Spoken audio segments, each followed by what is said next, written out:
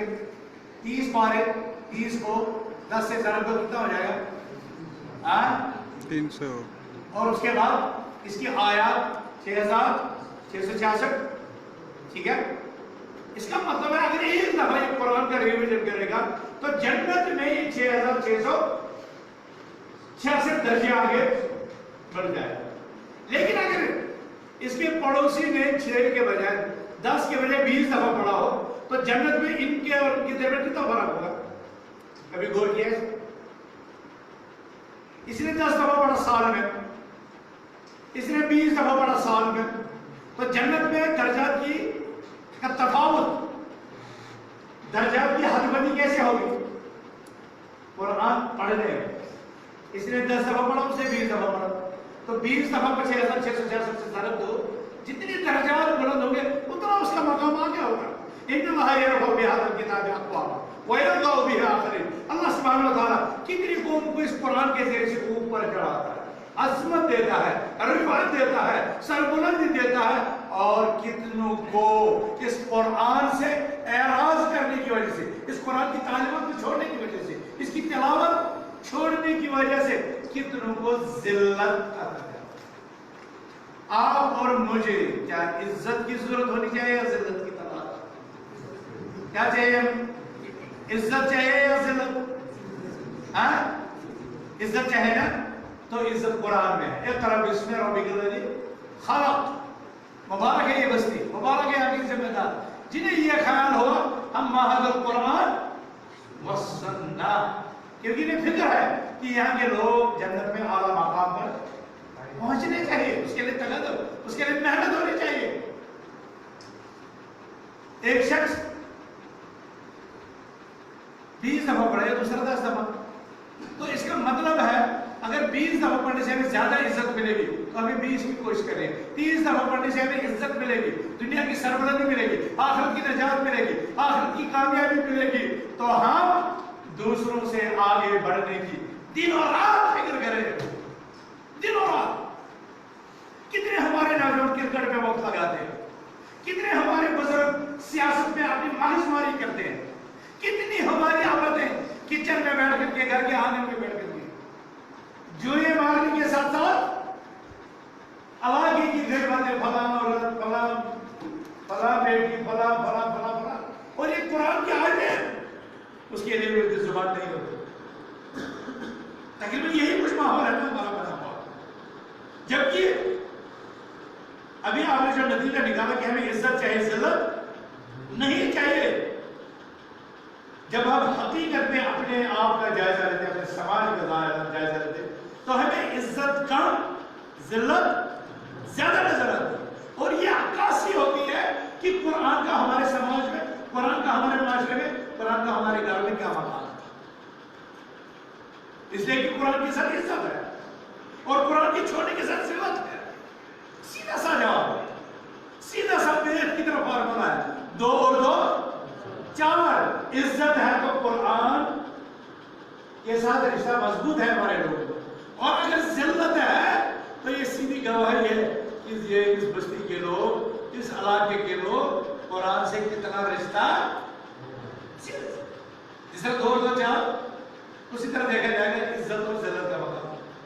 عزت پہچانی جائے گی قرآن سے، اور ذلت کی نشان تو یہ ہوگی کہ آپ قرآن نہ پڑھنے والے لوگ.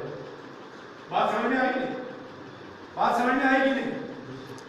جس بستی میں قرآن صبح بھی پڑھا جاتا ہے، رات کو بھی پڑھا جاتا ہے، ہر لمحے پڑھا جاتا ہے، کہا جاتا ہے، حدیث ہے، جس گھر میں سورہ بقرہ کی تلاوت ہوا شیطان داخل ہوتے ہیں.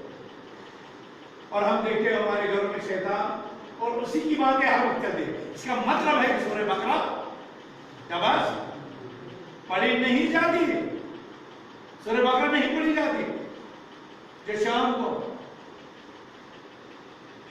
آیت الکرسی پڑھے سو جائے، رات کی وفات ہو جائے، تو وہ شخص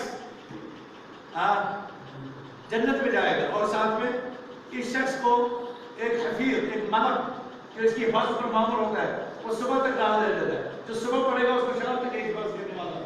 اور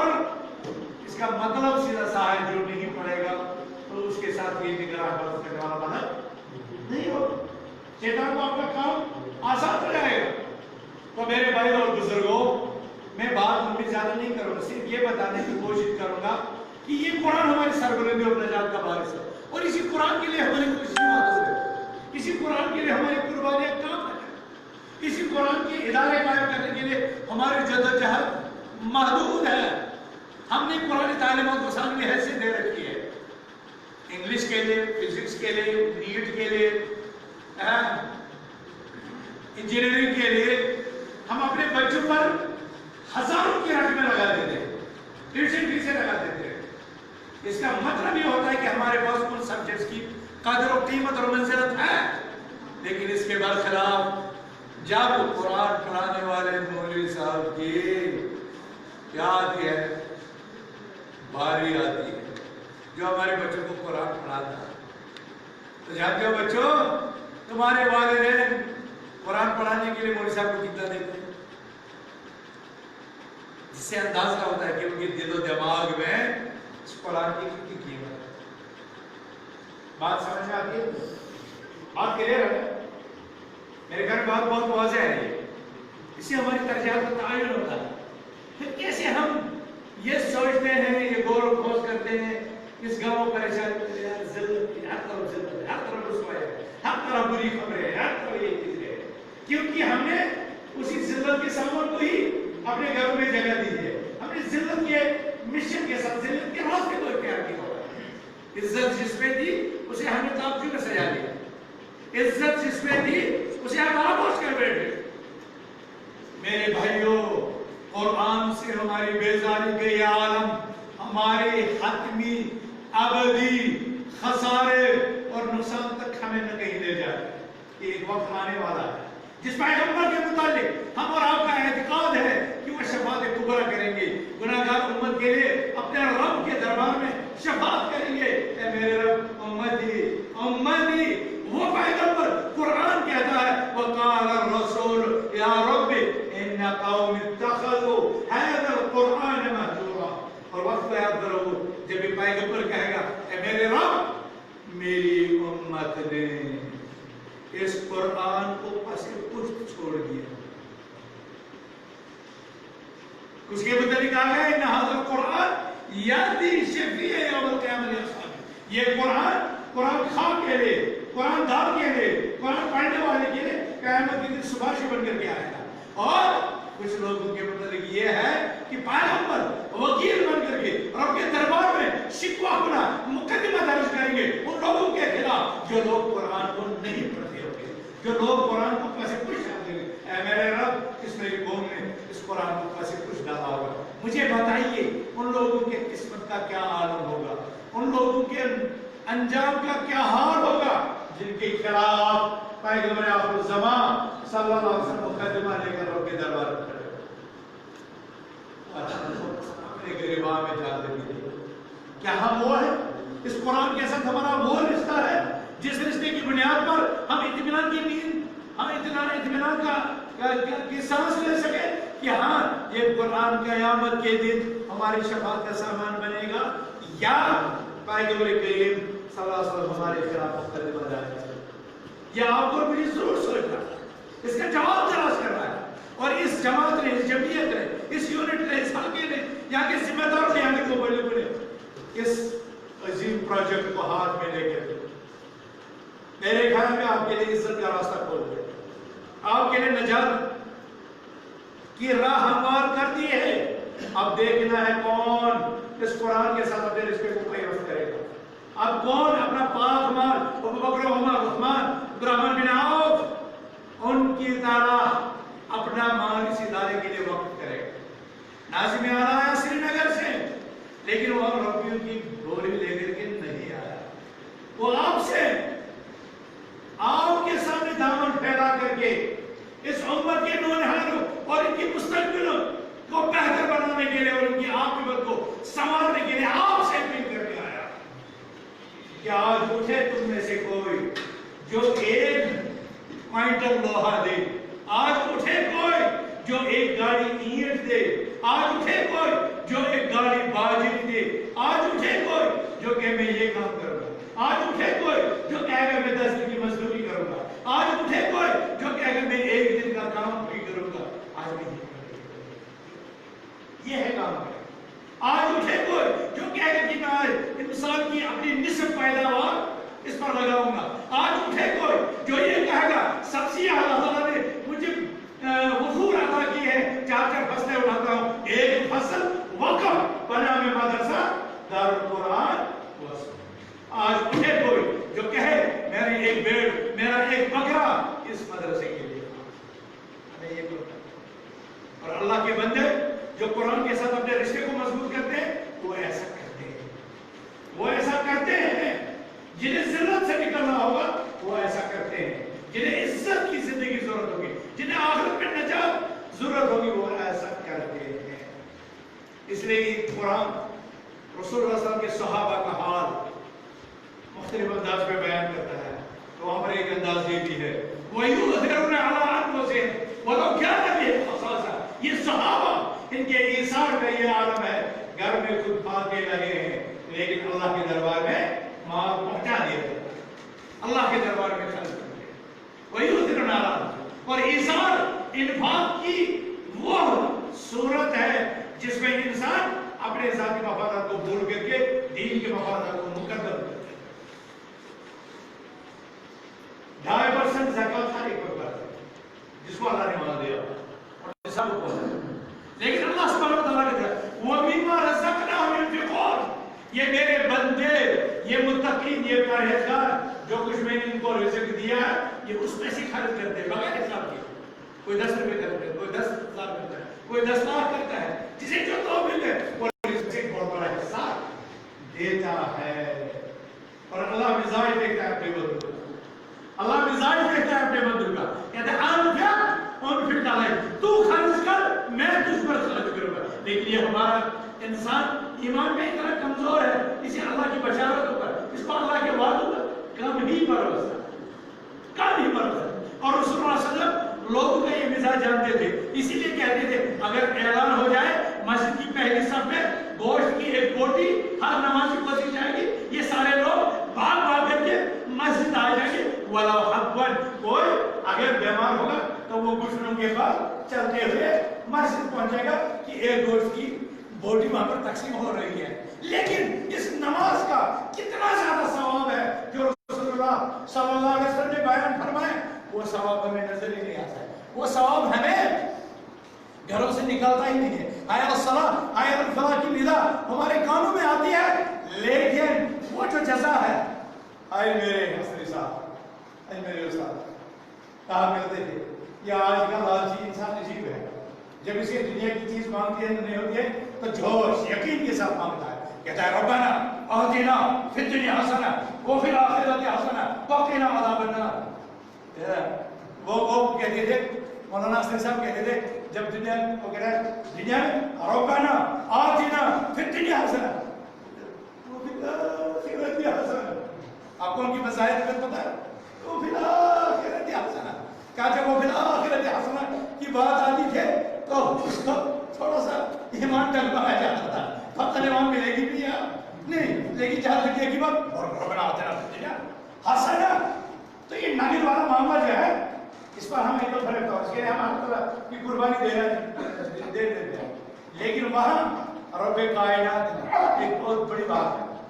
یہ زندگی عصری صاحب نے بھی 60-70 سال جی, ان کے ساتھی جانتے ہوں گے 70 سال تقریباً اس عمر میں, لیکن آخر کار اپنے تمام صلاحیتوں کے ساتھ, اپنے بہت سے فداکاروں کے ہوتے ہوئے, اپنے بہت کرم فرماؤں کے ہوتے ہوئے, ان کے علاج کی فکر کرنے کے باوجود جب اللہ نے ان کی اجل کو مقرر کر جو رکھا تھا وہ وقت آ گیا تو دنیا کی کوئی طاقت عصری صاحب کو روک نہیں سکی.